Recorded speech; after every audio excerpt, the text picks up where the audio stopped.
I was recently given access to the closed alpha of a new Samurai CRPG game called Shadow of the Road, being developed by Another Angle and only being published by Owlcat Games, the developers of Pathfinder. This is a pretty unique take to the CRPG genre that I don't think we've seen before, so I wanted to showcase it to you guys so you can see for yourself if this game is actually worth keeping an eye on. Now, bear in mind this is in its alpha state, so nothing is final and everything is a work in progress. So we're gonna give them a bit of leniency in terms of the clunkiness of the game because, trust me, it's pretty clunky.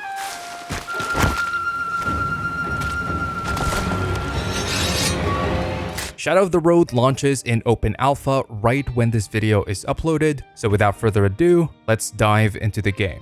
The story takes place in alternate 19th century Japan, right in the middle of the civil war between the emperor who wanted to modernize the nation with the help of foreign technology and the shogunate who were fighting to keep their traditions and way of living alive. You play as Satoru and Akira, samurais turned ronin who failed to protect their master. The setting is basically, if you've seen the Tom Cruise movie The Last Samurai, it's that. However, the twist is that instead of guns, the foreigners are bringing in giant steampunk machinery, and the samurais, instead of just dying to Gatling guns, they're making use of some pretty awesome yokai powers, which to me basically took this game from, oh, that's pretty interesting, to, holy crap, sign me up for this mishmash of genres that I'm absolutely down for. Combined with regular CRPG features like a branching dialogue system, relationship building, being able to affect the inclination of your characters based on the choices you make, and a Baldur's Gate 3 style combat system, Shadow of the Road looked like it was heading in the right direction.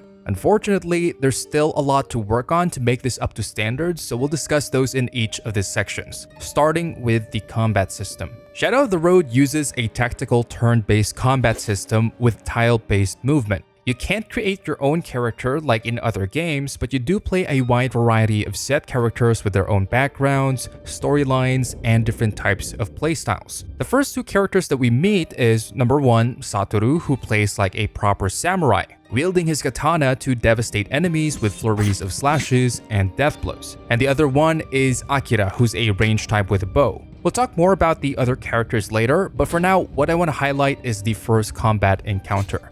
Up at the top of the screen is your turn order, and what determines who will attack first is an internal turn interval score each character has, which can be affected by things like ally or enemy abilities. And then at the bottom of the screen, you'll see your active character's skills, which are pretty basic at this point since it's the beginning of the game. For example, Satoru has the Mofubuki cut, which is sort of his basic attack, and then there's Twin Blades, which cuts twice and deals a lot more damage. Now, how combat goes is pretty much like any other turn-based tactical game. You go through the turn order, enemies will attack, and when it's your turn, you can use your skills to deal damage or make your move. Something to keep in mind though is that you have 2 resources, action points for skills and movement points for moving your character around. There are also a couple of mechanics here that I found quite interesting. For one, there's a back attack, so you deal more damage by positioning your characters properly, and then some of the environments is also interactable. So you can hit covers to get them out of the way and give your other party members line of sight, and then from the trailer, I also saw that we can hit certain barrels and make them go kaboom.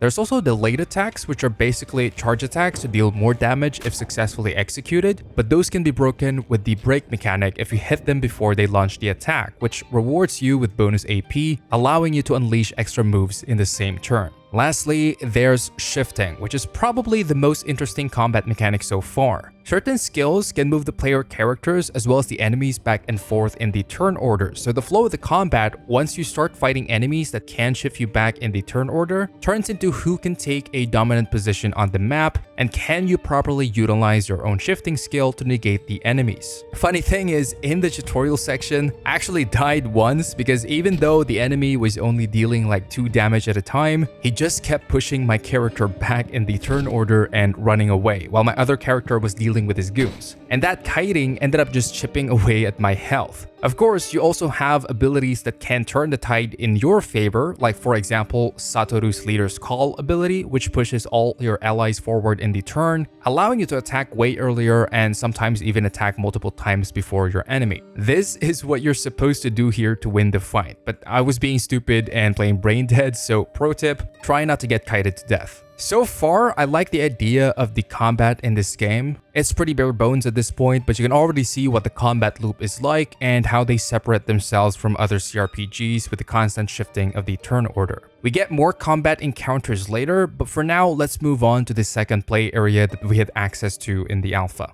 Before moving forward, I'd like to first thank the sponsor of this video, GAMIVO.com.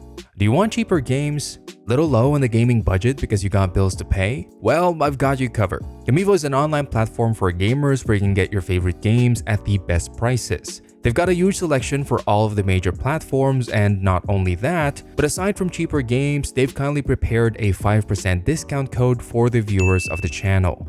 That's right, if you head to the link down below in the pinned comment or the description of this video, it'll direct you straight to their website. Pick any game you want, and on the checkout page, make sure to type in code Kaganath to take advantage of the 5% off. In addition, if you want exclusive daily or monthly discounts and VIP access to a 24/7 live chat with their support team, go ahead and sign up for GAMIVO Smart. It comes with everything I mentioned, plus pre-order priority and a free customer protection program. All of that for only $1.08 a month. They're also verified in Trustpilot, having amazing reviews, so you'll know that your purchases are protected.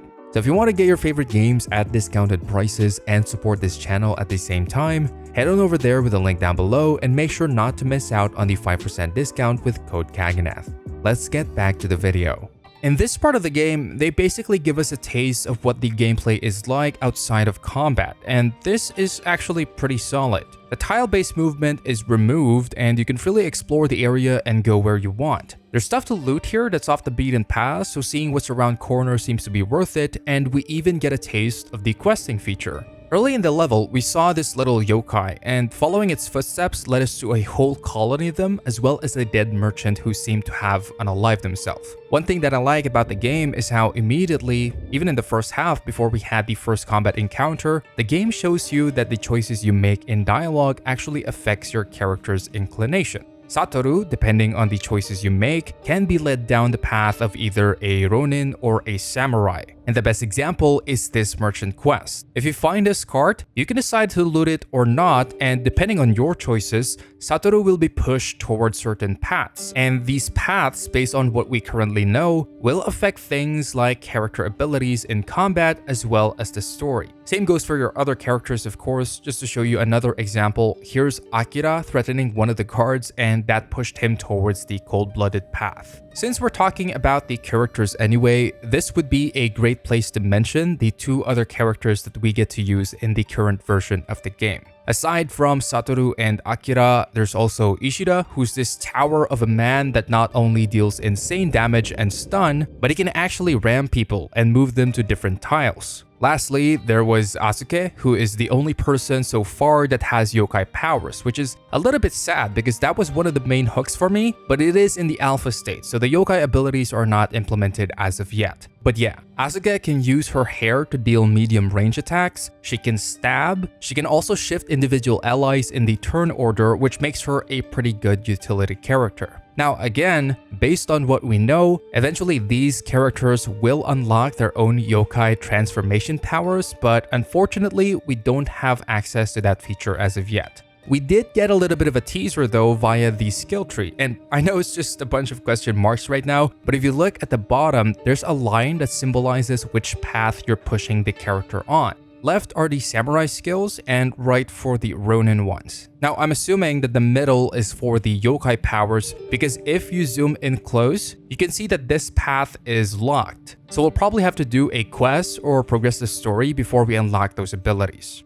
Towards the end of this second part, we did some minor story stuff and we had 2 more combat encounters to play through. This time with the added party members, but honestly, I didn't really feel like they added a lot, mainly because the enemies were incredibly basic. They didn't really do anything special. No drastic shifting of the turn order that I had to fight for, and while the last boss of the alpha had a mechanic where it spawned little tiny eye minions as flame pillars were erupting left and right, they didn't really deal significant enough damage to be a threat, and so after I positioned 3 of my characters close to the boss, it just evaporated. Like I said earlier, pretty bare bones combat as of this point in its development, and I wish they would lock into the more interesting mechanics that they have instead of just spawning more and more enemies hoping it'll make the encounter interesting.